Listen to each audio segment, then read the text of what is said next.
الحمدللہ رب العالمین والصلاة والسلام علی سید الانبیاء والمرسلین اللہم صلی علی سیدنا و مولانا محمد وعلی آلہ واصحابہ وبارک وسلم وصلی علیہ۔ دنیا کی تمام دیکھنے والوں کو، تمام چاہنے والوں کو، تمام پیار کرنے والوں کو اور جہاں جہاں تک اس وقت میری آواز کو سنا اور مجھے دیکھا جا رہا ہے، جنید اقبال کی جانب سے انتہائی محبت کے ساتھ السلام علیکم۔ ایک بار پھر ناظرین، آپ کو پرنور صبح نور کے ساتھ میں دل کی عطا گہرائیوں سے خوش آمدید کہتا ہوں۔ آئیے بلا توقف چلیں حضرت ابو انیس محمد برکت علی علیہ رحمہ کی تالیف اسماء النبی کریم صلی اللہ علیہ وآلہ وسلم سے رسول اللہ صلی اللہ علیہ وآلہ وسلم کا ایک اسم مبارک پڑھنے اور سننے کی سعادت حاصل کرتے ہیں۔ سیدنا الغافر صلی اللہ علیہ وآلہ وسلم، ہمارے سردار، معاف فرمانے والے، درود و سلام بھیجے اللہ آپ صلی اللہ علیہ وآلہ وسلم پر، آپ صلی اللہ علیہ وآلہ وسلم کے آل پاک پر اور صحابہ کرام رضوان اللہ تعالی علیہم اجمعین پر۔ حضرت ابو ہریرہ رضی اللہ تعالیٰ عنہ بیان کر حضور نبی کریم صلی اللہ علیہ وآلہ وسلم نے ارشاد فرمایا کہ صدقے سے مال میں کمی نہیں ہوتی، اور جو شخص دوسروں کے قصور کو معاف کر دیتا ہے اللہ تبارک و تعالیٰ اسے اور عزت عطا فرماتا ہے، اور کسی کے قصور معاف کر دینے سے عزت میں کمی نہیں ہوتی۔ جناب بہت انٹرسٹنگ پروگرام ہے، اور پروگرام جناب آج ہم کریں گے سورہ آل عمران کی آیت نمبر 26، یعنی وَتُعِزُّ مَن تَشَاءُ وَتُذِلُّ مَن تَشَاءُ۔ آج بنیادی طور پر اس پہ بات ہوگی کہ تو جسے چاہے عزت عطا فرما دے اور جسے چاہے ذلت دے۔ ناظرین کرام، ایک بات تو آپ ذہن نشین کر لیجئے کہ یہ انسانی نفسیات ہے، بلکہ یوں کہیے کہ انسانی عقیدے کا وہ پہلو ہے جسے لوگ آج تک یہ میرا اپنا نظریہ ہے کہ سمجھ ہی نہیں پائے کہ اس پوری دنیا کا نظام صرف اور صرف اللہ تبارک و تعالیٰ کے اختیار میں ہے۔ وہ جس سے چاہے عطا کرے اور جس سے چاہے لے لے، اس کی مرضی کے بغیر کسی کی جرت نہیں کہ کسی کو کچھ دے دے یا کسی سے کچھ لے لے۔ ساری عزتوں کا مالک بھی اللہ ہے اور ساری ذلتوں کا مالک بھی اللہ ہے۔ وہ جسے چاہتا ہے اسے عزتوں کے تاج سے نواز دیا کرتا ہے، اور جسے چاہتا ہے اسے ذلت کی گھاٹیوں میں گرا دیا کرتا ہے۔ اس کا حکم نہ ہو تو کوئی کسی کو عزت دے نہیں سکتا، اور اس کی منشا نہ ہو تو کوئی کسی کو رسوا کر نہیں سکتا۔ یہ عقیدہ ناظرین اس حد تک قوی ہونا چاہیے کہ دنیا کی ساری طاقتیں مل کر بھی اگر کسی کو رسوا کرنے پر آ جائیں اور ان کا سارا مکر ان کے منہ کو آ جائے گا اگر اللہ نہ چاہے، اور دنیا کی ساری طاقتیں مل کر بھی اگر کسی کے سر پر عزتوں کا تاج سجانا چاہیں، وہ تاج ان کے لیے ذلت کا نشان بن جائے گا اگر اللہ اسے عزت نہ دینا چاہے۔ لہذا ناظرین، ایک مسلمان کا یہ انتہائی فرم بلیو ہونا چاہیے کہ سلطنت و حکومت بلکہ کائنات کا ذرہ ذرہ اس سلطانوں کے سلطان کی سلطنت ہے جس کا وہی تنہا شہنشاہ ہے، اور وہ جسے چاہے عطا کرے اور جسے چاہے حکومت دے، جسے چاہے اپنا دیا ہوا واپس لے لے۔ وہی دینے والا ہے، وہی لینے والا ہے، وہی جو چاہتا ہے ہوتا ہے، وہ نہ چاہے تو کچھ بھی نہیں ہوتا۔ لہذا ناظرین، جب آپ کو یہ بات سمجھ آ جائے تو پھر یہ سمجھنا انتہائی آسان ہو جائے گا کہ زندگی میں اگر کوئی ناحق آپ کے کردار کو داغدار کرنے کے لیے، آج ہوتا ہے نا، اپنے آپ کو ذرا ریلیٹ کر کے دیکھیے گا ان باتوں سے کہ زندگی میں کوئی اگر آپ کے ساتھ ناحق کرتا ہے یا داغدار آپ کے کردار کو کرنے کی کوشش کرتا ہے، یا آپ کی فیملی کو داغدار کرنے کی کوشش کرتا ہے، یا آپ کی نوکری کی جگہ پر آپ کو تنگ کرتا ہے، یا آپ کی کاروبار کی جگہ پہ آپ کو داغدار کرنے کی کوشش کرتا ہے، یا جہاں آپ کا مقام ہے آپ رہتے ہیں وہاں آپ کی عزت خراب کرنے کی کوشش کرتا ہے، آپ کا نام یا سر رستہ، سر چوراہا آپ کو جو ہے مجمع کے سامنے ذلیل کرنے کی کوشش کرتا ہے، اس وقت بھی آپ اطمینان رکھیں اور اپنے پروردگار پر کامل رکھیں کہ عزت اور ذلت صرف اور صرف اللہ کے اختیار میں ہے۔ انسان کی تو صاحب کوئی اوقات ہی نہیں ہے۔ انسان کتنا ہی سرکش کیوں نہ ہو جائے، وہ آپ کے خلاف سازشوں کی کتنی مضبوط عمارت کیوں نہ تعمیر کر لے، وہ اپنی زبان سے آپ کے لیے کتنے ہی نازیبا کلمات کیوں نہ نکال دے، وہ آپ کے خلاف لابنگ کر کے لوگوں کو کیوں نہ اپنے ساتھ مکمل طور پر شامل کر لے، اگر آپ ٹھیک ہیں، ہاں یہ پیمانہ بنا لیجئے گا، اگر آپ ٹھیک ہیں، آپ حق پر ہیں، تو یقین مانیے اللہ تبارک و تعالیٰ نے اگر آپ کا مقدر جو ہے وہ ذلت زدہ نہیں کرنا تو ذہن میں رکھیں پھر کسی کا ڈیڈی بھی آپ کے لیے کوئی کچھ نہیں کر سکتا، نہیں آپ کے خلاف کوئی کچھ نہیں کر سکتا۔ اور وقتی طور پہ یہ ذہن میں رکھیے، وقتی طور پہ آپ کو تکلیف ضرور ہو جائے گی، وقتی طور پہ آپ پریشان ضرور ہو جائیں گے، لیکن قدرت آپ کو ایسی جگہ سے عزت عطا کرے گی، ایسی جگہ سے آپ کی عزتوں کو چمکائے گی کہ لوگ پہلے سے زیادہ آپ کی توقیر اور آپ کی عزت کرنے لگیں گے۔ یاد رکھیے گا، عزت اور ذلت کا چیپٹر خالصتاً یہ میرے رب کی، میرے اللہ کی ڈومین ہے۔ وہ جس کو چاہتا ہے نوازتا ہے، یعنی دور دراز کے گاؤں سے، بستیوں سے، چھوٹے سے اور غریب خاندانوں سے، انتہائی لوور مڈل کلاس فیملی سے کسی کو اٹھاتا ہے اور بے شمار عزتوں سے ان کو نواز دیتا ہے، کہیں کسی کو تخت حکومت پر بٹھا دیتا ہے، غلاموں کو بادشاہ بنا دیا کرتا ہے، ہے، بادشاہت عطا کر دیا کرتا ہے۔ یہ اسی احکم الحاکمین کی قدرت ہے کہ وہ معاشرے کے معزز ترین بلکہ دوسروں کو عزتیں اور خلتیں بخشنے والوں کو ذلت و گمنامی کے عمیق گڑھوں میں پھینک دیا کرتا ہے۔ اور پھر اللہ تعالیٰ اس عظیم میکینزم کو ذرا دیکھیے صاحب، کیا کمال میکینزم ہے کہ تاریخ کے اندر ایسی بھری پڑی ہیں مثالیں ہمیں ملتی ہیں کہ جہاں پر اللہ تبارک و تعالیٰ نے ایسے معزز ترین لوگ جو اپنی ڈومیننسی پہ بڑا ناز کیا کرتے تھے، ایسا ان کو ذلت اور رسوائی کی پستیوں کے اندر ڈالا کہ آج لوگ ان کا نام لینا پسند نہیں کرتے۔ یعنی اللہ جس کو چاہے عزت دے دے، اور جس کے سر کے اوپر اللہ تبارک و تعالیٰ چادر اتار دے اور اس کو ذلت کا پہناوا دے دے، پھر اسے کوئی عزت دے نہیں سکتا۔ اور اس کی ناظرین آپ دیکھ لیجئے کہ بڑی مثالیں آپ کو مختلف انبیاء کرام علیہ السلام کے اقوام میں ملتی ہیں کہ جب اللہ تبارک و تعالیٰ نے مختلف اقوام کو عزت دی تو صاحب کیسی عزت دی، کیسی رفت دی، لیکن جب ان کو ذلت کا نشان بنایا تو ایسا بنایا کہ آج وہ رسوائی کا ایک استعارہ بن گئے۔ بنی اسرائیل کو آپ دیکھ لیجئے نا صاحب، جن کو آج بڑا اپنے اوپر ناز ہے، آپ ذرا سوچئے صاحب کہ کس قدر عزت اللہ تبارک و تعالیٰ نے عطا کی کہ آسمانوں سے ان کے لیے خوان کے خوان اتار دیے گئے، لیکن پھر ذلت کی گھاٹیوں میں ایسا ان کو ڈالا کہ میدان تی میں 40 برس تک وہ بھٹکتے رہے، 40 برس تک، اور ان کو جو ان کی راہ نہیں ملتی تھی۔ اسی طرح ناظرین کتنی بڑی بڑی سلطنتیں جن کے بارے میں آپ تصور نہیں کر سکتے تھے صاحب کہ کبھی وہ کولیپس ہوں گی، لیکن وہ کولیپس ہوئی، جن کو اپنی طاقت پر، اپنی قوت پر، اپنی جاؤ حشمت پر، اپنی طویل العمری پر، یعنی اپنے غیر فانی زندگی کے اوپر بڑا ناز تھا۔ یعنی پہاڑوں کو وہ چیر چیر کر سوچیے اپنے گھر بنایا کرتے تھے۔ کیا میکانزم، کیا ٹیکنالوجی، کیا طاقت، کیا قوت اللہ نے ان کو عطا کی تھی۔ لیکن وہی بات کہ جب عزت ملی تو عزت یوں کہیے کہ اپنا وہ تفاخر کا یا فخر کا، کبر کا ہیضہ ہو گیا۔ اللہ تبارک و تعالیٰ نے ساری عزتوں کو چھین لیا اور ان کا نام و نشان تک مکمل طور پہ مٹا دیا۔ یونان کا سکندر اعظم ہو، عراق کا نمرود ہو، ایران کا کسرا اور نوشیرواں ہو، ایرانی بادشاہ دہاک، فریدوں، جمشید، مصر کے فراعین ہو، روم کے کیسر ہو، منگول نسل کے چنگیز و نازین، ہلاکو ہو، یعنی بڑے بڑے حکمرانوں کا اٹھا دیجئے صاحب، ان کی کہانیاں کس سے کہانیاں رہ گئیں، لیکن وہ ذلت کے استعارے بن گئے۔ لیکن جنہوں نے یہ سمجھا کہ عزت اللہ کی طرف سے ہے اور پھر اللہ ہی جو ہے وہ عزت کو دوام دیتا ہے، ان کی عزتیں آج بھی ہیں اور تا قیامت رہیں گی۔ ہمارے ساتھ رہیے، 3 شخصیت ہمارے ساتھ موجود ہیں، یقیناً کسی تعارف کے محتاج نہیں۔ پہلی شخصیت ممتاز عالم دین جناب علامہ اکرام حسین القادری صاحب تشریف فرمائیں، دوسری شخصیت ممتاز عالم دین جناب مفتی سید اویس علی صاحب تشریف فرمائیں، اور تیسری شخصیت ممتاز عالم دین جناب علامہ حافظ احمد یوسف صاحب تشریف فرمائیں۔ تینوں احباب کو السلام علیکم، خوش آمدید۔ اور آغاز کرتے ہیں جناب سب سے پہلے علامہ صاحب آپ کی طرف۔ بڑا انٹرسٹنگ موضوع ہے، اور یہ سمجھ لیجئے کہ آج سوسائٹی کا ایسا مسئلہ ہے کہ ہر ایک کو اس فیز سے کہیں نہ کہیں صبح و شام گزرنا پڑتا ہے۔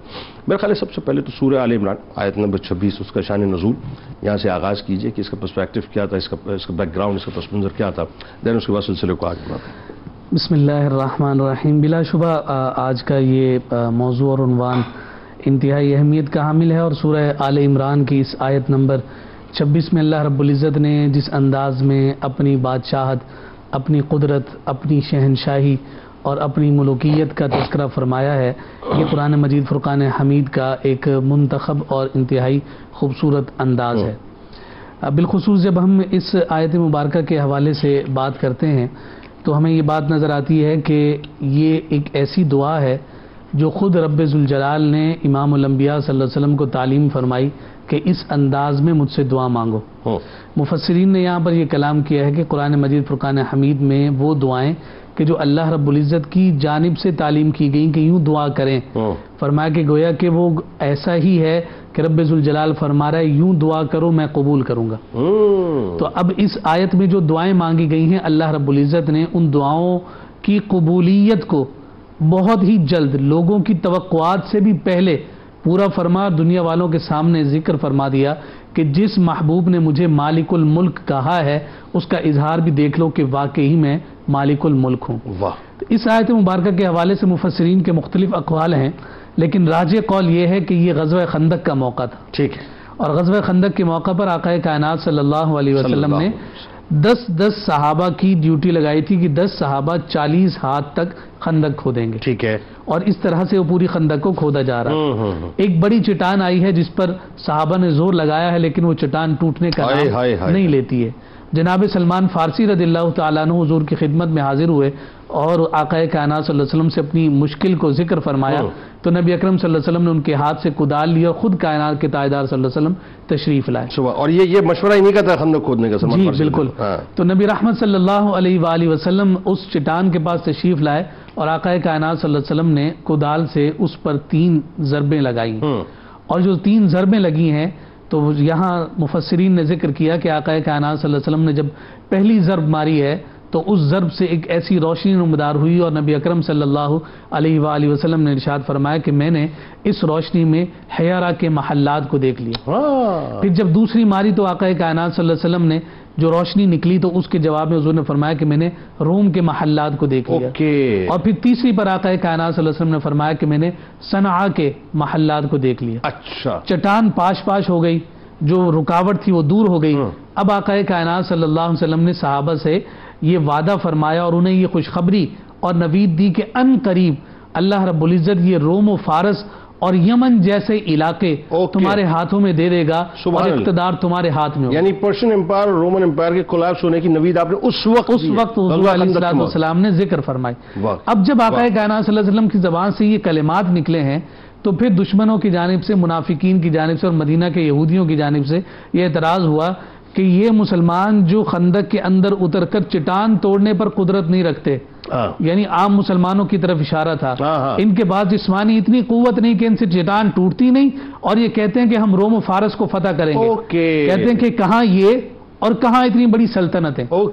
اس کے جواب میں اللہ رب العزت نے محبوب کائنات کو فرمایا کہ محبوب یوں دعا مانگو، پھر ہم اس دعا کو قبول کریں گے اور پھر ہم انہیں بتائیں گے کہ ہم کیسے مالک الملک۔ وہ دعا بتا دیجئے صاحب۔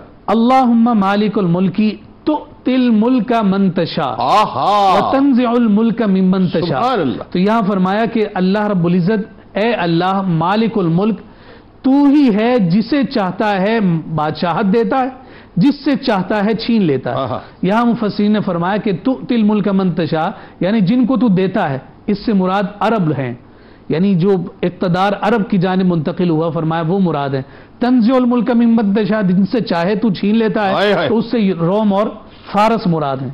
اور پھر آگے فرمایا وتعز من تشاء وتذل من تشاء، تو جسے چاہتا ہے عزت عطا کرتا ہے، جسے چاہتا ہے تو ذلت میں مبتلا کرتا ہے۔ تو یہاں مفسر نے فرمایا کہ تعز من تشاء سے مراد وہ مہاجرین اور انصار صحابہ ہیں جو خندق کے موقع پر حضور کی شانہ بشانہ کھڑے تھے۔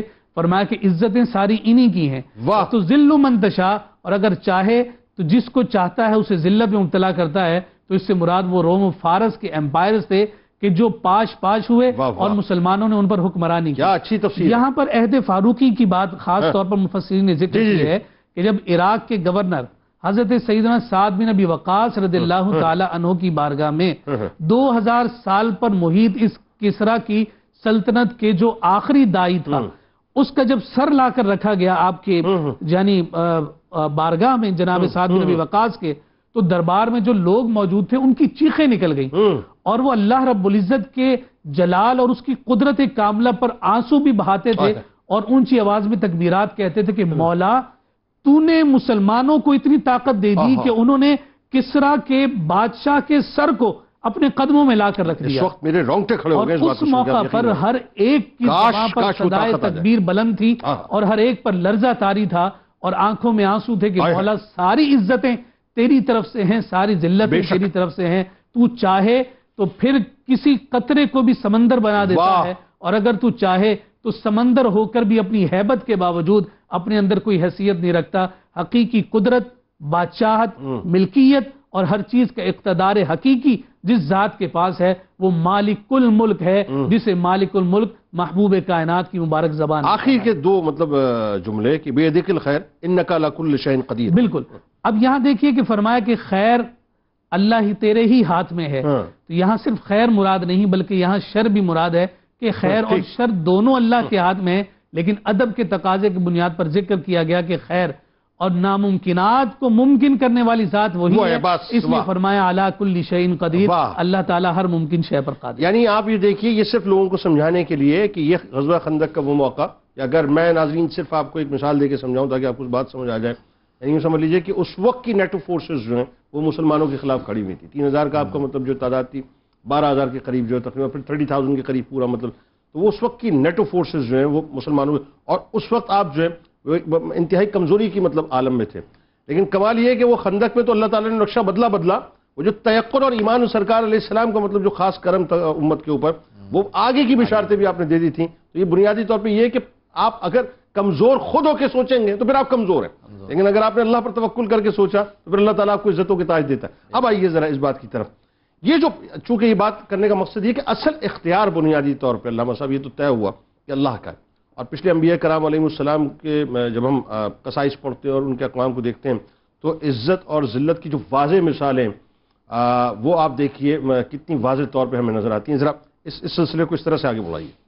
بسم اللہ الرحمن الرحیم والحمد للہ والصلاة والسلام علی رسول اللہ۔ جنید بھائی، اللہ تبارک و تعالی نے انسان کو پیدا کیا اور پیدا کرنے کے بعد ایک یونیورسل ٹروتھ بھی جو ہے اس کے ساتھ لاحق کر دیا، اور یونیورسل ٹروتھ کیا ہے وہ یونیورسل ٹروتھ یہ ہے کہ لئن شکرتم لأزیدنکم، کہ اگر تم ہمارا شکر ادا کرو گے تو ہم نعمتوں میں مزید اضافہ کر دیں گے، عزتوں میں مزید اضافہ کر دیں گے، وَلَئِن کَفَرْتُمْ، اور اگر ہماری نافرمانی کرو گے تو ان عذاب لشدید، تو میرا عذاب ضرور شدید ترین ہے۔ اب اگر ہم دیکھتے ہیں سابقہ امتوں کے احوال کو تو اللہ پاک نے ان امتوں کو بڑا جاہ جلال عطا کیا، بڑا کروفر ان کو عطا کیا گیا، جو طاقت کے سرچشمے وہ تھے، ویسی ہمیں مثالیں نہیں ملتی، لیکن جب انہوں نے اللہ پاک کی نافرمانی کی، انبیاء کو جھٹلایا، تو جو عزتوں کے تاج ان کے سر پر آئے تھے اللہ پاک نے ان کو ایسا ان کے اوپر قہر کا کوڑا برسایا کہ سب کے نام بے نشان ہو گئے۔ تو اب اگر ہم دیکھتے ہیں بالخصوص اگر حضرت حود علیہ السلام کی قوم ہے تو اگر ان کے بارے میں دیکھتے ہیں تو یہ ایک طاقتور جسم کے مالک تھے، قوم عاد کے، تو طاقتور جسم کے مالک تھے، لمبے ان کے قد تھے، اور ان کو اللہ پاک نے یہ ملکہ عطا فرمایا تھا کہ پہاڑوں چٹانوں کو تراش کر اپنے گھر بنا لیا کرتے تھے۔ 60 فٹ سے لے کے 200 فٹ تک کے ان کے قد بتاتی ہے تاریخ، ان کے ہوا کرتے تھے، یعنی اتنی زیادہ ان کے پاس جو ہے وہ عزت تھی، جسمانی اعتبار سے بھی اور اپنے فن کے اعتبار سے بھی۔ لیکن جب اللہ پاک کی نافرمانی کی، حضرت حود علیہ السلام کی نافرمانی کی، انہیں جھٹلایا، تو اللہ پاک نے تمام کو ملیہ میٹ کر دیا۔ وہ کس طرح کہ ان کے اوپر ایسی سخت آندھی آئی کہ جو 8 دن تک مسلسل آندھی چلتی رہی، اور ان کا عالم یہ تھا کہ جب وہ آندھی چلتی تو یہ ایسے زمین سے اکھڑ جاتے جیسے سوکھے ہوئے کھجور کے تنے، اور واپس پلٹ کر جب گرتے تو ایسے گرتے کہ ان کا نام و نشان بھی نہیں رہتا۔ تو تمام جو عزتیں ہیں جب اللہ پاک کی نافرمانی کی وہ ذلتوں میں تبدیل ہو گئی۔ بیمار تک نہیں ہوا کرتے تھے، وہ بیمار تک نہیں، وہ کہتے تھے ہمیں موت نہیں آئے گی۔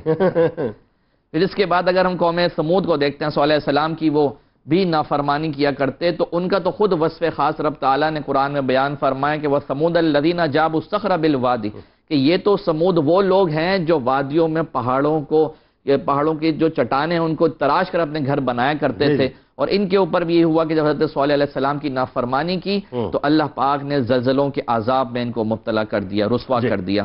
اسی طرح اگر ہم نمرود کو دیکھتے ہیں تو نمرود آپ جانتے ہیں کہ بڑا کروفر والا بادشاہ، طاقت کا چشمہ تھا، لیکن اس کے باوجود حضرت ابراہیم علیہ السلام کی نافرمانی کرنے کی بنا پر اللہ پاک نے ایسا رسوا کیا اسے، ایسا رسوا کیا کہ اس کی پوری فوج کو کسی دوسری فوج سے نہیں، مچھروں کی فوج سے اس کو ہلاک کروایا، اور اس کا عالم یہ ہوا، اس کی ذلت اور رسوائی اس نے اس نہج پر پہنچ چکی تھی کہ 400 سال تک اس کو چپت لگتی رہی، کیونکہ مچھر ایک اس کے سر میں چلا گیا، اور اس کا سکون اس طرح ملتا کہ جب سر پہ چپت لگتی تو اس کو سکون آتا۔ مطلب ایک مچھر نے جو کہ لنگڑا تھا، لولا تھا، ہر طرح سے عیب زدہ تھا، اس نے جو ہے نمرود کی ایسی تیسی کر دی۔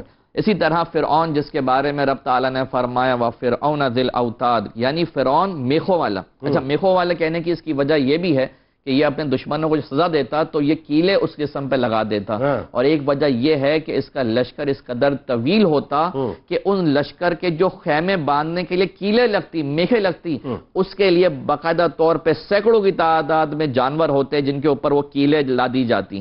تو چونکہ اتنا یہ بادشاہ کروفر والا تھا، اللہ پاک نے اس وصف کے ساتھ اس کا ذکر کیا، اور آپ جانتے ہیں کہ فرعون اپنی پوری ذریت کے ساتھ، لشکر کے ساتھ جو ہے وہ دریا کے اندر غرق ہو گیا۔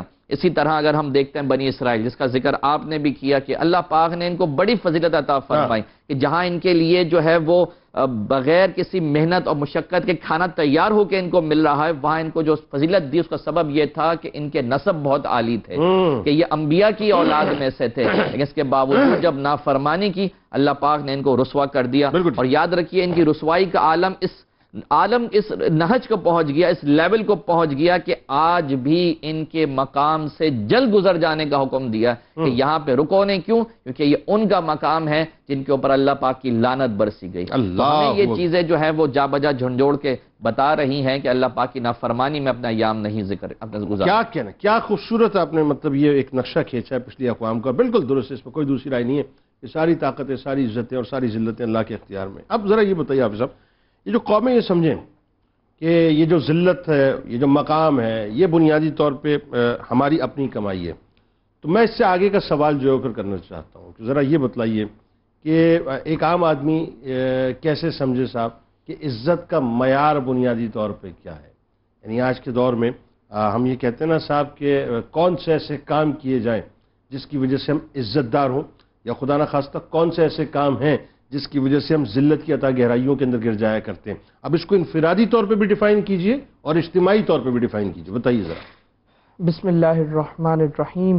اللہ تبارک و تعالی نے ہر انسان کو عزت سے نوازا ہے. وَلَقَدْ كَرَّمْنَا بَنِي آدم. اللہ تبارک و تعالی نے ہر انسان کے سر پہ عزت کا تاج رکھا ہے، اور ہر انسان کی یہ ذمہ داری ہے کہ وہ اپنے مسلمان بھائی یا کسی دوسرے انسان کی عزت کو ڈیمیج نہ کرے. یہ سب سے بنیادی بات ہے. اب اگر ہم یہ بات کریں کہ عزت کا معیار کیا ہے، عزت کا اسٹینڈرڈ کیا ہے، تو ایک طرف سوسائٹی کا معیار ہے، سوسائٹی کا اسٹینڈرڈ ہے کہ جہاں عزت ملتی ہے پیسے کی وجہ سے، جہاں عزت ملتی ہے منصب کی بنیاد پر. آپ دیکھیں کہ ایک بڑا خوبصورت واقعہ شیخ سعدی رحمہ اللہ کا بیان کرتے ہیں کہ میں ایک مرتبہ ایک جگہ پہ گیا اور میرے کپڑے پھٹے پرانے تھے. میں جب اس جگہ پر پہنچا تو لوگوں نے مجھے وہاں سے بھگا دیا، میری بالکل عزت نہیں کی. اور پھر میں نے کیا کیا، میں دوبارہ اس جگہ پر آیا اور بالکل نئے اور زبردست قسم کے کپڑے پہن کر آیا. تو لوگوں نے مجھے بڑا زبردست انداز میں میرا ویلکم کیا، مجھے بٹھایا، میرے سامنے کھانا رکھا. اب شیخ سعدی نے کیا کیا، شیخ سعدی نے اپنی قمیض کی، اپنے کپڑوں کی جو آستین ہے اسے شوربے میں بھگونا شروع کر دیا. لوگوں نے کہا یہ آپ کیا کر رہے ہیں؟ تو شیخ سعدی نے فرمایا کہ تم نے مجھے تو عزت نہیں دی، تم نے میرے کپڑوں کو عزت دی تھی. تو یوں شیخ سعدی نے جو ہے وہ بتایا کہ ہمارا جو یہ اسٹینڈرڈ ہے وہ کس قدر جو ہے وہ دوگلا ہے. وہ اچھا یہ اوائل کے دور سے اور یہ آج تک ہے. بالکل ایسا. 2.5 فٹ اونچی گاڑی ہونی چاہیے تو عزت دیں گے، موبائل لیٹسٹ ماڈل کا ہونا چاہیے تو عزت دیں گے، اور 4 گارڈز ہونا لازمی ہے تب عزت کا معیار بنے گا. بالکل ایسا ہے. اور آپ دیکھیں نا کہ جو ہم آیت پڑھتے ہیں مشہور ان اکرمکم عند اللہ اتقاکم، تو اس کا جب ہم شان نزول دیکھتے ہیں تو وہ شان نزول کیا ہے کہ ایک شخص، ایک حبشی غلام مدینے کے بازار میں یہ آواز لگا رہا ہے کہ جو بھی مجھے خریدے مجھے بس یہ موقع دے کہ میں 5 وقت نبی کریم علیہ السلام کی اقتداء میں نماز ادا کر سکوں. یہ خوبصورت اس شخص کی خواہش ہے. اور پھر آپ دیکھیں کہ جب اس شخص کا انتقال ہوتا ہے، نبی کریم علیہ السلام وہاں تشریف لے جاتے ہیں تو کچھ لوگ باتیں بناتے ہیں. وہی جو ابھی آپ نے ذکر کیا نا کہ اوائل سے یہ ایک سلسلہ ہے، تو کچھ لوگ جو ہے وہ اس کے بارے میں باتیں بنانا شروع کرتے ہیں. تو اللہ تبارک و تعالی یہ آیت نازل فرماتا ہے کہ ان اکرمکم عند اللہ اتقاکم، کہ اللہ تبارک و تعالی کے نزدیک عزت دار نہیں بلکہ سب سے زیادہ عزت دار وہ ہے جو متقی ہے. اب آپ دیکھیں کہ کس کام سے عزت ملتی ہے اور کس کام سے ذلت ملتی ہے. تو اس حوالے سے حدیث پاک ہماری بڑی خوبصورت انداز میں رہنمائی کرتی ہے. فتح مکہ کا موقع ہے، نبی کریم علیہ السلام خطبہ ارشاد فرماتے ہیں اور فرماتے ہیں کہ اے لوگو، تمہارے یہاں جو عزت کا معیار تھا نا حسب و نسب، تمہارے یہاں جو عزت کا معیار تھا نا قبیلہ، رنگ، یہ سب آج معیار ختم ہو گئے. اور حضور علیہ السلام نے فرمایا اب صرف 2 طرح کے انسان باقی ہیں، صرف 2. اچھا وہ کیا؟ صرف 2. نبی کریم علیہ السلام نے فرمایا پہلا انسان وہ جو نیکی کرتا ہے وہ اللہ کے نزدیک عزت دار ہے، اور دوسرا انسان وہ جو گناہ کرتا ہے وہ اللہ کے نزدیک ذلیل و رسوا ہے. حضور علیہ السلام نے ساری تقسیمات ختم کر دی اور عزت اور ذلت کے معیار کو یوں بالکل صاف کر کے پیش کر دیا کہ اگر نیکی کرو گے تو عزت ملے گی اور گناہ کرو گے تو ذلت ملے گی. اور پھر آپ دیکھیں کہ نبی کریم علیہ السلام نے، جو شخص چاہے نا کہ میں اپنی عزت بڑھاؤں، تو آج ہوتا یہ ہے جنید بھائی کہ ہمارے یہاں عموماً جو ہے نا عزت نہیں ہو رہی ہوتی، لحاظ رکھا جا رہا ہوتا ہے. عزت نہیں ہو رہی ہوتی، جو سر بھی کہا جا رہا ہوتا ہے لحاظ میں کہا جا رہا ہوتا ہے. آپ ذرا اس پوزیشن سے ہٹیں گے آپ سر باقی نہیں رہیں گے، صرف لحاظ میں. اور یہ لحاظ میں کیوں کہا جا رہا ہوتا ہے سر؟ کیونکہ آپ نے دنیا داروں سے عزت مانگی ہے. من کان یرید العزہ فللہ العزت جمیعا، جو عزت کی تلاش میں ہے تو اسے چاہیے کہ وہ اللہ تبارک و تعالیٰ سے عزت مانگے، کیونکہ ساری عزتیں اللہ تبارک و تعالیٰ کے پاس ہے۔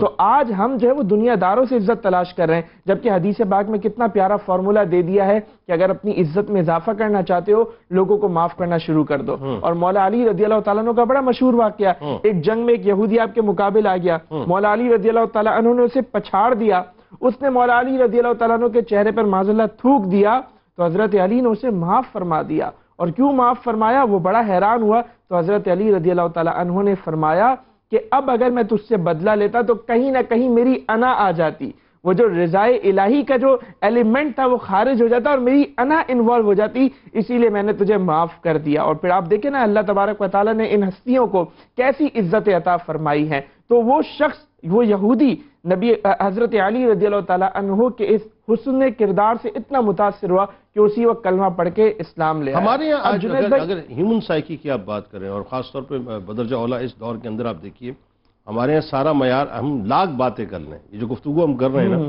میں آپ کو بتاؤں اللہ کرے کہ لوگوں کے دل تبدیل ہوں، ورنہ معیار تو یہی ہو گیا ہے صاحب کہ آپ کا دکھاوا کیا ہے، ایکسپوجر کیا ہے، سارا معاملہ ایکسپوجر کا ہے صاحب، آپ کچھ بھی کہہ لیجئے، جب تک آپ کے پاس ایکسپوجر نہیں ہے، طاقت نہیں ہے، بظاہر مطلب آپ کے پاس، لوگ آپ کی عزت نہیں کرتے۔ یہ جو معیار، یہ جو سٹینڈرڈ ہم نے سیٹ کر لیا ہے، اس نے ہمیں کہاں پہ کھڑا کر دیا؟ اس نے ہمیں جو ہے وہ ذلت میں ہی پہنچا دیا، اور اس میں سب سے بڑا کردار میں سمجھتا ہوں سوشل میڈیا کا ہے، کیونکہ لوگوں نے آپ کو چیک تو کرنا نہیں ہے، آپ کہیں پہ کھڑے ہو کے کچھ بھی بنا ڈالیں۔ اور جنید بھائی میں ایک آخری بات کرنا چاہتا ہوں، یہ تو ہم نے جتنی بات کی ہے تو ایک انفرادی سطح پہ ہر شخص کی ذات سے اس کا تعلق تھا۔ اگر ہم اجتماعی طور پہ بات کریں تو آج اجتماعی طور پہ امت کس مقام پر ہے؟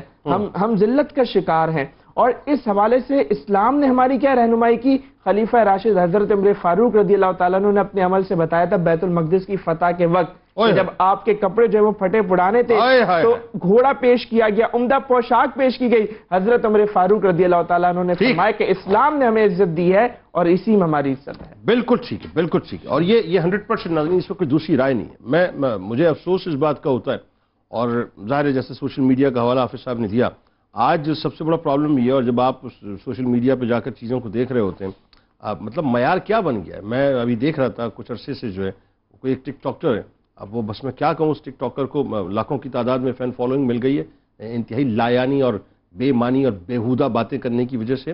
تو جو ملک کے سو کالڈ بڑے انٹلیکچوئلز ہیں، جو اپنے آپ کو بڑے انٹلیکچوئل کہتے ہیں، وہ اپنے پروگرامز میں، اپنی پوڈ کاسٹ میں مہمان کے طور پہ ان کو مطلب بلوا رہے ہیں اور انٹروڈیوس کروا رہے ہیں، اور ان کو عزت و توقیر سے نوازا جا رہا ہے۔ تو جب معیار عزتوں کا یہ ہو جائے صاحب کہ فالوئنگ کتنی ہے، لوگ کتنے پیچھے آئیں گے، ڈالرز کتنے گریں گے، معاذ اللہ، مطلب میں اس سے آگے میں بات کر نہیں سکتا، تو بس پھر یہ سمجھ لیجئے کہ آپ ایک انتہائی ذہنی طور پہ جو جسے کہتے ہیں نا ذہنی پستی، آپ ذہنی پستی کا جو ہے وہ شکار ہو چکے ہیں۔ ہمارے ساتھ جڑے رہیے، سرکار کی بارگاہ میں، ان کے آل کی بارگاہ میں درود پاک کا نذرانہ پیش کیجئے۔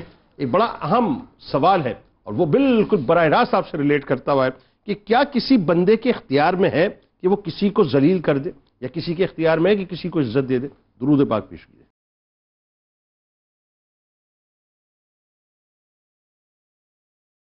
جناب ایک بار پھر میں آپ کو خوش آمدید کہتا ہوں، انتہائی انٹرسٹنگ موضوع ہے، وہ تو عز من تشاء وہ تو ذل من تشاء، یقیناً اللہ ہی ہے جس کا اختیار ہے کہ وہ جسے چاہتا ہے عزت دیتا ہے، جسے چاہتا ہے ذلت دیتا ہے۔ میں بھی آف دا ریکارڈ بات کر رہا تھا علامہ اکرام صاحب سے کہ ہمارے یہاں دیکھیں معیار کیا ہوگی، اور یہ ہیومن سائیکی ہے۔ آپ دیکھ لیجئے، آپ ایک لمحے کے لیے اگر آپ اپنے ذہن کو مطلب کھولیں گے تو آپ کے سامنے بہت سی مثالیں آ جائیں گی۔ کئی ایسی تقاریب آپ کو دیکھنے کو ملتی ہوں گی، چاہے وہ دینی تقاریب ہوں، چاہے وہ سیاسی تقاریب ہوں، چاہے وہ گھریلو تقاریب ہوں۔ آپ دیکھیے گا کہ ایک انتہائی پڑھا لکھا متقی اور پرہیزگار شخص جو ہے وہ سادگی کے ساتھ کسی محفل کے اندر اگر داخل ہو جائے، کسی کو پتہ ہی نہیں ہوگا کون آیا اور کون گیا۔ لیکن اگر کوئی شخص جو ہے وہ انتہائی یوں کہیے کہ بدقماش بھی ہو، بدماش بھی ہو، بے حیا بھی ہو، یعنی میں سارے عیوب اس کے اندر آپ ڈال دیجئے، وہ اگر جو ہے وہ اپنے لاہو لشکر کے ساتھ اپنے 3-4 گارڈز کے ساتھ آ کے رکے اور وہ اپنی کروزر سے جو 2.5 فٹ اونچی گاڑی سے اترے، گارڈز جو ہے پیچھے سے جو اس کا پروٹوکول سیٹ کرتے ہوئے اس کو لے کر آئے، پورے مجمع کی توجہ اس کی طرف ہوگی۔ اور کمال کیا ہے میں آپ کو بتاؤں، وہ جو متقی اور پرہیزگار بیٹھا ہوا اسے کوئی پوچھے گا بھی نہیں، اس کے ارد گرد سیلفیز کے لیے جو ہے رش لگا ہوا ہوگا، لوگ اس کے ساتھ سیلفیز بنا رہے ہوں گے، اور پھر وہی کمال تو یہ کہ وہی اگر کسی کو عزت دے دے تو عزت کا معیار یہ سمجھا جائے گا، اور وہ اگر کسی کو رسوا کرے تو اس کی رسوائی کا معیار یہ بنے گا.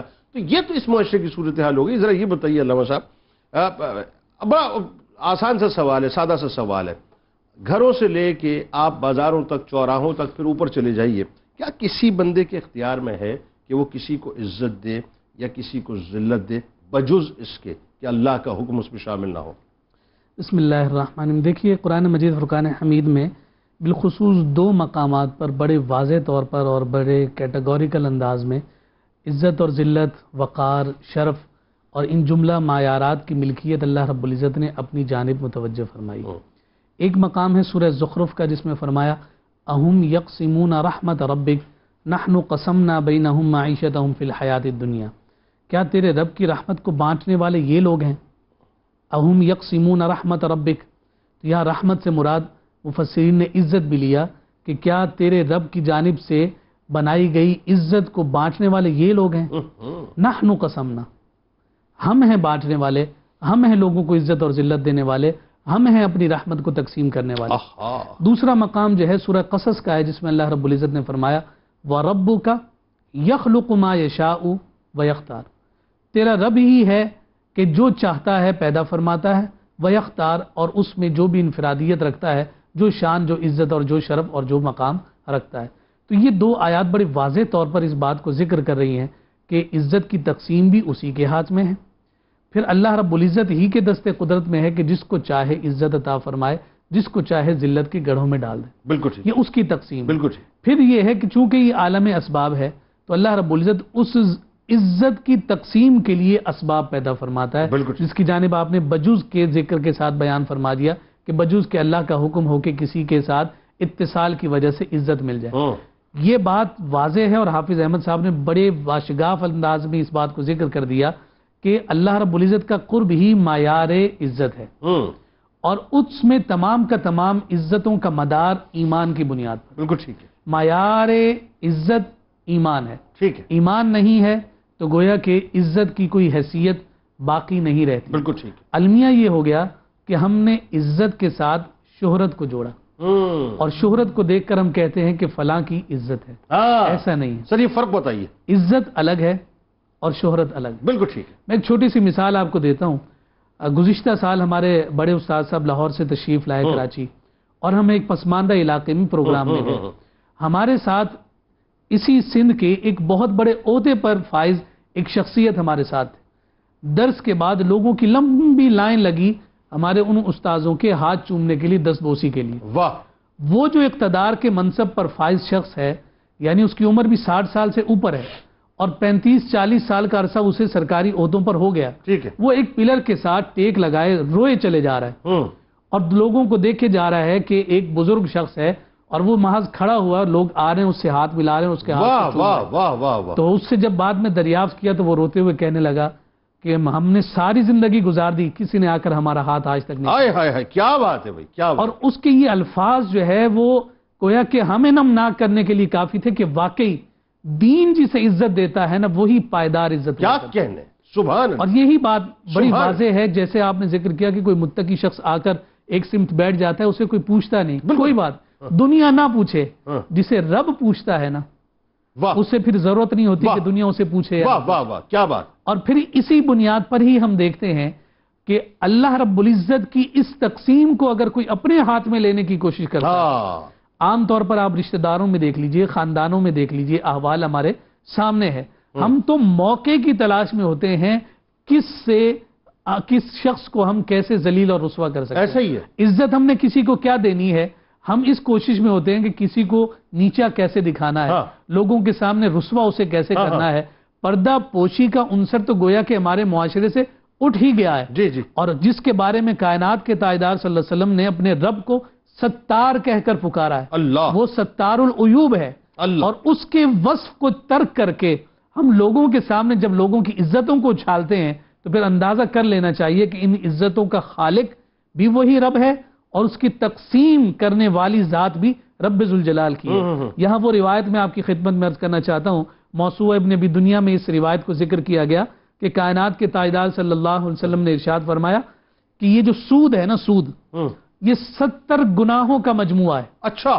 ذکر فرما کے حضور نے پھر ان 70 گناہوں کے مجموعہ میں سب سے چھوٹا جو گناہ ہے وہ یہ ہے کہ معاذ اللہ کوئی اپنی ماں کے ساتھ بدکرداری کرے. استغفر اللہ. ان 70 گناہوں کا مجموعہ ہے سود. اور آقا کائنات صلی اللہ علیہ وسلم نے فرمایا کہ اس سود سے بڑا گناہ یہ ہے کہ کوئی اپنے مسلمان کو بے عزت کرے، مسلمان بھائی کو بے عزت کرے. یعنی 70 گناہ اس کے ہیں، اس کا ٹاپ آف دا مطلب جو ادنا گناہ ہے وہ معاذ اللہ مطلب جی. ماں سے مطلب بدکاری ہے، وہ بالکل چوراہے پہ. پھر 2 3 4 70 ہاں. پھر اس کے بعد جا کر اللہ کی بارگاہ میں ناپسندیدہ ہے کہ کوئی شخص اپنے مسلمان بھائی کی عزت کو تار تار کرے، اللہ اسے اکبر. بے عزت کرے اور اس کو ذلیل و رسوا اور کرے. آج تو یہ بڑی روٹین کی بات ہے. بالکل. بڑی آپ روٹین کی سوشل میڈیا دیکھ لیں، آپ پرنٹ میڈیا دیکھ لیں، آپ اپنے جملہ جو دیگر جو آپ کے لوازمات ہیں اسے دیکھ لیجئے، اپنے گھر کے احوال کو دیکھ لیں. ہر ایک کی ہمارا عزت اچھال سارا مطمع نظر اور ہماری ساری توجہات اسی بات پر مرکوز ہوتی ہیں کہ اوروں کو نیچا کیسے کرنا ہے. آج اگر ہمارا مزاج یہ بن جائے کسی کو نیچا نہیں دکھانا بلکہ اسے پکڑ کر اپنے ساتھ کھڑا کرنا ہے، اللہ رب العزت آپ کو وہ عزتیں، وہ سرفرازیاں عطا فرمائے گا کہ پھر آپ کو شہرت کی حاجت اور حرص اور طمع نہیں رہے گا. آپ کو وہ حقیقی عزت میسر آ جائے گی کہ جو لحاظ میں آپ کو سر بولنے والے نہیں ہوں گے بلکہ وہ حقیقی عزت ہوگی جس کی بنیاد پر رب ذوالجلال لوگوں کے دلوں میں آپ کی محبت کو ڈالے گا. پھر اولیاء اور صالحین کی یہ عزتیں اور یہ معیارات دنیا سے جانے کے بعد ایسے تو نہیں قائم ہو جاتی. واہ. ثم یودع لہ القبول فی الارض. واہ واہ انہوں نے عزتوں کو بانٹا.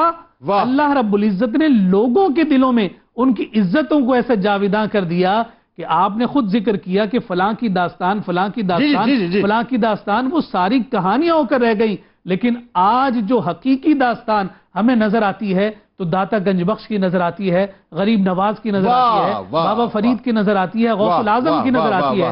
وجہ یہ ہے کہ یہ عزت تقسیم کرنے والے نہیں تھے، عزت دینے والے تھے. اللہ نے ان کی عزتوں کو بھی سرفراز اور کسی کی عزت سے کھیلنے والے بھی نہیں تھے. کھیلنے والے. یعنی مورل آف دی سٹوری یا کرکس آف دی سٹوری یہ ہے کہ آپ اگر گھر میں ہیں یا آپ کاروبار میں ہیں یا آپ جاب میں یا آپ سیاست میں یا آپ مذہبی میدان میں، آپ کسی بھی یا حکومتی میدان میں کہیں بھی اگر اللہ نے کسی کو عزت دی ہے تو اللہ کی ڈومین میں داخل نہ ہو، اسے ذلیل کرنے کی کوشش نہ کریں ورنہ آپ ذلیل ہو جائیں گے.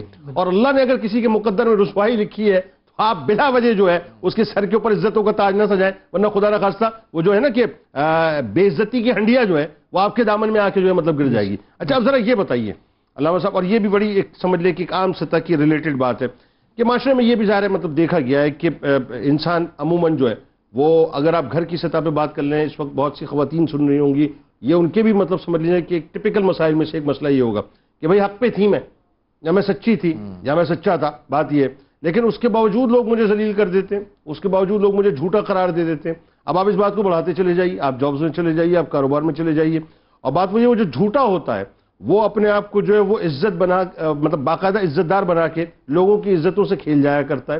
تو یہ بھی تو اس معاشرے میں ہو رہا ہے، نظر اس پہ بھی تھوڑا سا گفتگو کیجیے. جنید بھائی، جو آپ نے بالخصوص اس بارے میں کلام فرمایا کہ جھوٹی عزت کے لیے دوسرے کو ناحق ذلیل کیا جاتا ہے، اگر اس کی ایک آنکھوں دیکھی مثال میں بیان کروں تو ہمارے صاحب ہیں، انہوں نے بتایا کہ وہ ایک جنازے میں گئے تو وہاں جنازے میں گئے تو دیکھا گیا کہ ایک امیر کبیر شخص ہے، وہ جنازے کے کان میں کھڑے میت کے کان میں کھڑے ہو کے معافی مانگ رہا ہے، مجھے معاف کر دو معاف کر دو. جب معلومات کی کیا معاملہ ہے تو پتہ یہ چلا کہ دراصل وہ جو امیر کبیر شخص ہے اس کے گھر میں یہ جو جس کا انتقال ہو گیا، جو مر گیا، وہ ملازم تھا. اور اس امیر کبیر شخص کے گھر میں جو ہے وہ چوری ہو گئی تھی اور چوری کا الزام اس کے اوپر لگا اس ملازم پر، اس پہ اس قدر تشدد کیا گیا کہ آخر وہ مر گیا. اور بعد میں جب تفتیش ہوئی نتیجہ کیا نکلا؟ نتیجہ یہ نکلا کہ اصل میں اس کا اپنا بیٹا تھا جو چور تھا، جس نے چوری کی تھی اور اس نے جو ہے الزامن جو ہے اس جو ہے غریب کو جو ہے مار دیا. اللہ اکبر. اور پھر اب اس کے میت پہ کھڑے ہو کے وہ کان میں کہہ رہا تھا کہ مجھے معاف کر دو. But the game is over.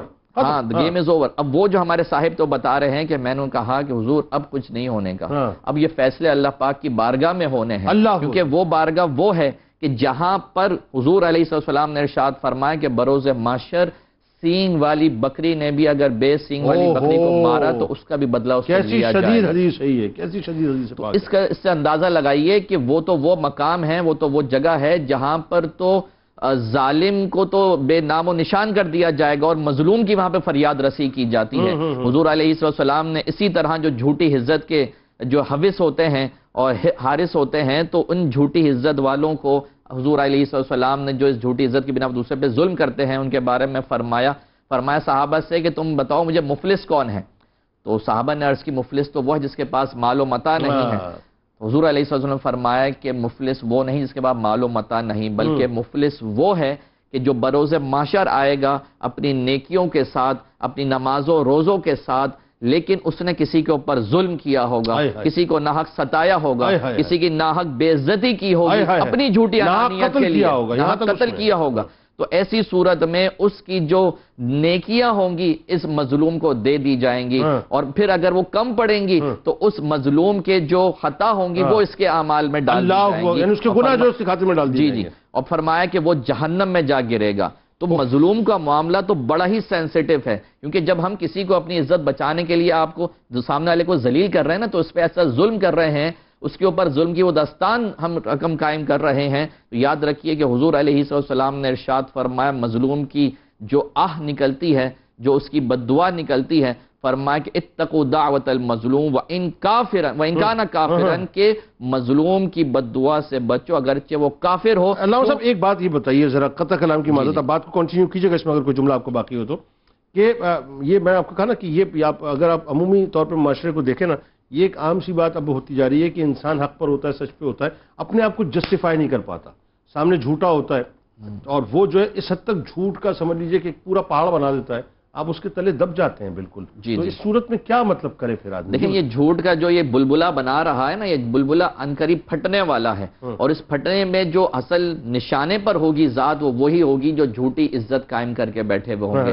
جو سامنے والے پر ظلم کر رہے ہوں گے، جو اپنی جو ہے بربریت قائم کیے ہوئے ہوں گے، ناحق کسی کو ذلیل کر رہے ہوں گے، کیونکہ جیسا کہ میں نے ذکر جو میں حدیث مبارکہ کر رہا تھا اسی سے میں ریلیٹ کرتا ہوں، تو وہاں پہ فرمایا کہ مظلوم کی دعا سے بچو اگرچہ وہ کافر ہی کیوں نہ ہو، کیونکہ مظلوم کی دعا میں اور اللہ پاک کے درمیان کوئی حجاب نہیں رہتا۔ اب اندازہ کیجئے یہ کافر کی بد دعا کا جو مظلوم ہے اس کا معاملہ ہے، تو اگر مسلمان بد دعا کرے جو مظلوم ہو، اور مسلمان بھی ایسا کہ جو اللہ کا نیک بندہ ہو، اور بالخصوص اگر وہ معذور ہو، تو جب وہ کسی کے حق میں بد دعا کرتا ہے، کسی کے بارے میں دعائے ضرر کرتا ہے، تو معاملہ یہ آتا ہے کہ جو جھوٹی انانیت اور اپنی عزتوں کے رکھوالے بن رہے ہوتے ہیں اور پھر ناحق ظلم کرتے ہیں سامنے والے پر، کیونکہ سامنے والے کے پاس تو کوئی چارہ نہیں ہے، اس کے پاس تو کوئی اعلی کار نہیں ہے کہ اپنی عزتوں کی حفاظت کر سکے، وہ ہینڈی کیپ ہو گیا، ہینڈی کیپ ہو گیا۔ تو اب اللہ پاک جو ہے پھر اس کے اس دعاؤں کو یوں قبول کرتا ہے کہ جب وہ فریاد کرتا ہے کہ نہ تم صدمے ہمیں دیتے، نہ ہم فریاد یوں کرتے، نہ کھلتے راز سر بستہ، اور نہ یوں رسوائیاں ہوتی، تو پھر اللہ پاک نے یہ دکھا دیا ان لوگوں کو کہ جو ایک مظلوم کے اوپر ظلم و بربریت قائم کر رہے تھے، اس کی عزت کو ختم کر رہے تھے مختلف الزامات لگانے کی صورت میں، تو آج وہی لوگ جو ہیں جگ ہسائی کی صورت میں جیلوں میں اور دیگر جگہوں پر جو ہے وہ قید ہیں۔ اچھا اب آخری بات یہ بتا دیجیے، اگر کوئی ہینڈی کیپ ہو گیا ایک جملے میں اور پھنس گیا، گھر کے اندر پھنس گیا، خاتون پھنس گئی، کوئی مرد پھنس گیا کسی بھی معاملے کے اندر، اس کے اوپر الزامات پہ الزامات لگائے جا رہے ہیں، اس صورت میں وہ کیا کرے؟ وہ اپنے آپ کو جسٹیفائی نہیں کر پا رہا، اس کے پاس کچھ بھی نہیں ہے، اور عزت جو ہے اس کی بیچ چوراہے پہ آ گئی ہے بالکل۔ اس میں حضور علیہ السلام کا بالکل واضح فرمان ہے، اور میں چاہوں گا کہ یہ بیان کروں۔ حضور علیہ السلام نے حضرت عبداللہ ابن عباس رضی اللہ تعالیٰ کو بیان فرمایا، جس کا ذکر آپ نے بھی کیا تھا، کہ عباس اگر یہ ساری دنیا تمہیں عزت دینے پر جمع ہو جائے لیکن اللہ پاک نے تمہارے لیے عزت نہ رکھی ہو تو یہ کبھی بھی تمہیں عزت نہیں دے سکتی۔ ٹھیک ہے، بالکل صحیح۔ آخر میں حافظ صاحب اب آ گئی وہ بات جو میرے اپنے ہاتھوں کی کمائی ہے نا، کہ اپنا اللہ تبارک و تعالیٰ جو ہے وہ یقیناً کسی جان کے اوپر جو ہے وہ اس کی استطاعت سے زیادہ بوجھ بھی نہیں ڈالتا، لیکن پرابلم کیا ہے کہ ہم نے جو کچھ بھی کمایا وہ ہمارے اپنے ہاتھوں کی کمائی ہے نا، جو کچھ بھی ذلت ہے، تو عزت و ذلت تو یقیناً اللہ کا اختیار ہے، لیکن یہ جو انسان خود بھی کبھی کبھی اہتمام کرتا ہے نا، بہت دور سے ذلت جا رہی ہوتی ہے، بہت دور سے جا رہی ہوتی ہے، کئی 1 کلومیٹر دور ہوتی ہے، وہ انسان اس کو بلاتا ہے باقاعدہ اپنے پاس، آؤ میرے پاس آؤ، بیٹھو، میں تمہاری اہتمام کروں، عزت تو مطلب ذلت کو میں عزت دوں اور اس کا اہتمام باقاعدہ کروں، تو وہ جو بہت دور سے ذلت کو بلواتا ہے، یہ بتائیے یہ کیا معاملہ ہے؟ جی جنید بھائی، معاملہ کچھ یوں ہے کہ جو کچھ بھی ہے سب اپنے ہی ہاتھوں کے ہیں کرتوت، شکوا ہے زمانے کا نہ قسمت کا گلا ہے، دیکھے ہیں یہ دن اپنی ہی غفلت کی بدولت، سچ بات ہے برے کام کا انجام برا ہے۔ واہ واہ واہ۔ تو یہ بالکل ایک حقیقت ہے کہ وَتُعِزُّ مَن تَشَاءُ وَتُذِلُّ مَن تَشَاءُ، عزت اور ذلت اللہ تبارک و تعالیٰ کے ہاتھ میں ہے، لیکن باقاعدہ خود کبھی کبھار انسان کی بھی اس میں انوالومنٹ ہوتی ہے. اور اردو زبان میں تو ایک ضرب المثل ہے نا، اپنی عزت اپنے ہاتھ، یعنی انسان اپنی عزت اپنے ہاتھ سے خود کماتا ہے. اور پھر یہ جو آیت مبارکہ ہے وَتُعِزُّ مَن تَشَاءُ وَتُذِلُّ مَن تَشَاءُ، اگر ہم اس کا پہلا پارٹ دیکھیں تو اللہ تبارک و تعالیٰ کیا فرما رہا ہے؟ تُؤْتِي الْمُلْكَ مَن تَشَاءُ وَتَنزِعُ الْمُلْكَ مِمَّن تَشَاءُ. اللہ تبارک و تعالیٰ جسے چاہے سلطنت عطا فرماتا ہے، جس سے چاہے سلطنت لے لیتا ہے. بالکل ٹھیک ہے. لیکن سلطنت کے آنے جانے میں لوگوں کا اپنا بھی تو کردار ہوتا ہے نا، ان کی اپنی بھی کوتاہیاں ہوتی ہیں، اپنی بھی اسٹرینتھ ہوتی ہے، لیکن جو اٹل فیصلہ ہوتا ہے وہ اللہ تبارک و تعالیٰ کی طرف سے ہوتا ہے. پھر بالکل اسی طرح اگر ہم رزق کا معاملہ دیکھیں، وَمَا مِن دَابَّةٍ فِي الْأَرْضِ إِلَّا عَلَى اللَّهِ رِزْقُهَا، کہ زمین پر جتنے بھی یہ جاندار ہیں، جتنے بھی حیوانات ہیں، چرند پرند ہیں، کیڑے مکوڑے ہیں اور ایون انسان ہیں، ان سب کا جو رزق ہے وہ کس کے ذمہ کرم پر ہے؟ اللہ تبارک و تعالیٰ کے ذمہ کرم پر ہے. لیکن اسباب کو اختیار کرنا یہ کس کی ذمہ داری ہے؟ انسان کی بھی ذمہ داری ہے. تو بالکل یہی معاملہ عزت اور ذلت میں بھی ہے کہ جس طرح اللہ تبارک و تعالیٰ بادشاہتیں دیتا ہے، بادشاہتیں لیتا ہے، لیکن انسان کا وہاں پہ کردار ہوتا ہے. اللہ تبارک و تعالیٰ رزق کا ضامن ہے، لیکن انسان کو بھی وسائل اختیار کرنے کا جو ہے وہ درس دیا جا رہا ہے. بالکل اسی طرح اللہ تبارک و تعالیٰ عزت دیتا ہے اور عزت لیتا ہے، ذلت دیتا ہے، لیکن اس میں انسان کا بھی اپنا کردار کہیں نہ کہیں جو ہے وہ شامل ہوتا ہے. اور اس معاملے میں سب سے اصولی حدیث ہمیں جو ملتی ہے وہ یہ کہ نبی کریم علیہ الصلوۃ والسلام فرماتے ہیں اتقوا موادع التہم، کہ اے لوگو تہمت کی جگہ سے بچو، تہمت کے مقام سے بچو. تو آپ دیکھیں گے نا کہ نبی کریم علیہ الصلوۃ والسلام فرما رہے ہیں کہ تہمت کی جگہ سے بچو. کیوں؟ کیونکہ اگر تم تہمت کے مقام پر جاؤ گے تو لوگ تمہاری عزت کو ڈیمیج کریں گے. تو یعنی تمہاری اپنی عزت اور اس کو مینٹین رکھنا یہ تمہارے اپنے ہاتھ میں بھی ہے. اور اگر بالخصوص آج کو دیکھیں، ڈیجیٹل میڈیا، ڈیجیٹل ایرا کو جب ہم دیکھتے ہیں تو آج تو اپنی عزت کی جو حفاظت ہے یہ کرنا اور بھی ضروری ہو گیا ہے. کیونکہ لوگ طاق میں بیٹھے ہوئے ہیں، وہ انتظار کرتے ہیں کہ کسی کی بے بسی، کسی کی بے عزتی کو ہم انجوائے کر سکیں، اس کو ہم پروموٹ کر سکیں، اس کا ہم مذاق اڑا سکیں. اور اسی لیے ہم دیکھتے ہیں نا کہ جو کانٹینٹ کریٹر کی جو ٹرم ہے آج، اس کی چھتری کے تلے جو میمرز کی کمیونٹی بن گئی ہے، یہ جو پرینک سٹارز جو بیٹھ گئے ہیں، یہ جو روسٹنگ کرنے والے یہ جو آگے ہیں، یہ سارے بیٹھ کر کیا کر رہے ہیں؟ عزتوں سے کھیل رہے ہیں. لیکن اچھا پھر بعض اوقات یہ بھی کہتے ہیں کہ جی ہم نے اس سے اجازت لے لی ہے. ٹھیک ہے، چلیں آپ نے اس سے اجازت لی، لیکن اس سے آپ لوگوں کو کیا پیغام دے رہے ہیں؟ جی آپ تو اجازت لے کے کر رہے ہیں، لیکن آپ نے لوگوں کو کیا میسج دیا؟ اگلا بندہ تو ہر کسی سے اجازت نہیں لے گا نا، وہ تو لوگوں کی عزتوں کو اچھالے گا. اور جنید بھائی ہم نے دیکھا ہے کہ جس کی عزت اچھالی گئی ہے وہ ڈپریشن کی وجہ سے موت کا شکار ہوا ہے. ہمارے سامنے بڑی بڑی مثالیں ہیں، ابھی حال ہی کی مثالیں ہیں. تو اس بات کا خیال رکھنا ضروری ہے. اور قرآن کا فیصلہ ہے ما اصابکم من مصیبت وبما کسبت ایدیکم ویعفو عن کثیر، بالکل ایسا ہے کہ تم پر جو پریشانیاں تمہارے اپنے ہاتھوں کی کمائی، اپنے ہاتھوں کی وجہ سے ہے. بالکل ایسا ہے. اور میں یہاں پہ یہ ذکر کرنا چاہوں گا کیونکہ ظاہر سی بات ہے انسان کے اپنے ہاتھوں کے کرتوت ہے نا، اور انسان کی اپنی انوالومنٹ ہے. تو میں یہ ذکر کرنا چاہوں گا کہ بندے کو اپنے آپ کو خود بھی کچھ نہ کچھ مینٹین رکھنا چاہیے. بندے کو لوگوں کو بتانا چاہیے کہ میری عزت آپ نے کیسے کرنی ہے. تو اگر اس چیز کا اگر لوگ خیال رکھیں گے اور اس چیز پر اگر لوگ عمل کریں گے تو انشاءاللہ ان کی عزتیں محفوظ رہیں گی. بالکل ٹھیک. بہت شکریہ آپ تینوں احباب کا، آپ تشریف لا. بڑی خوبصورت گفتگو ہوئی ناظرین. اور ایک کرکس آف دی سٹوری یہ ہے صاحب کہ ایک بات تو ذہن میں رکھیے، کسی کی طاقت نہیں ہے، کسی کے ڈیڈی کی بھی طاقت نہیں ہے صاحب کہ کوئی کسی کو عزت دے اور کوئی کسی کو ذلیل کر دے. ہاں ایک بات کا ضرور خیال رکھیں، جیسا کہ میں نے کہا عموماً ہوتا یہ ہے کہ ہم خود جو ہے وہ اپنا باقاعدہ ڈورز اوپن کرتے ہیں ذلت کے لیے، اور بڑے اہتمام کے ساتھ اوپن کرتے ہیں. وہ کہیں مطلب جو میں نے کہا نا کہ بہت دور سے کہیں جا رہی ہوتی ہے، ہم اس کو باقاعدہ دعوت دے کے بلاتے ہیں، اور تمہاری ہم مہمانداری کریں گے، تمہارے لیے ہم نے بڑے اچھے اچھے کھانے پکا کے رکھے ہیں، اور پھر اس کے بعد جو ہے اس کے ساتھ دوستی بھی لگا لیتے ہیں. تو اپنے ہاتھوں سے ہم ڈورز کھولتے ہیں، ورنہ اللہ تبارک و تعالیٰ کبھی نہیں چاہتا کہ بندے کو ذلیل کرے. اور اس کا میں آپ کو آسان اور یوں کہہ لیجیے کہ ایک نسخہ دے دیتا ہوں فارمولے کی صورت میں، اس کو اپنا لیجیے. آپ بلیو کیجیے میں آپ کو سچ کہہ رہا ہوں 110% اگر رزلٹ نہ آئے تو آپ مجھے کہیں بھی پکڑ لیجیے گا. اور رزلٹ میں یہ بات خود نہیں کر رہا، یہ میرے سرکار علیہ السلام کی بات میں آپ کے سامنے بتلا رہا ہوں کہ سرکار علیہ السلام کی حدیث پاک کا مفہوم ہے کہ جو چپ رہا اس نے نجات پائی. یہ حدیث پاک بظاہر بہت چھوٹی آپ کو لگتی ہے، لیکن معنی اور مفاہیم میں اتنی بڑی ہے کہ آپ سوچ نہیں سکتے.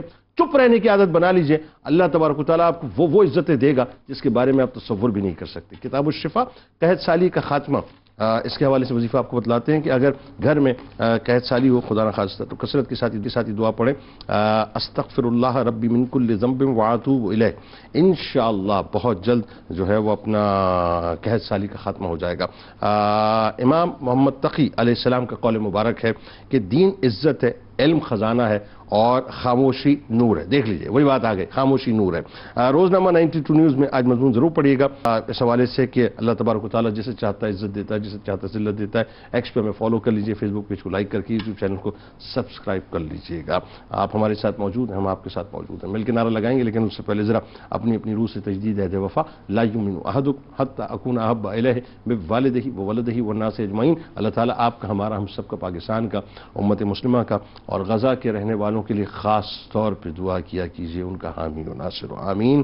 پاکستان کا مطلب کیا؟ لا الہ الا اللہ محمد رسول اللہ صلی اللہ علیہ وسلم۔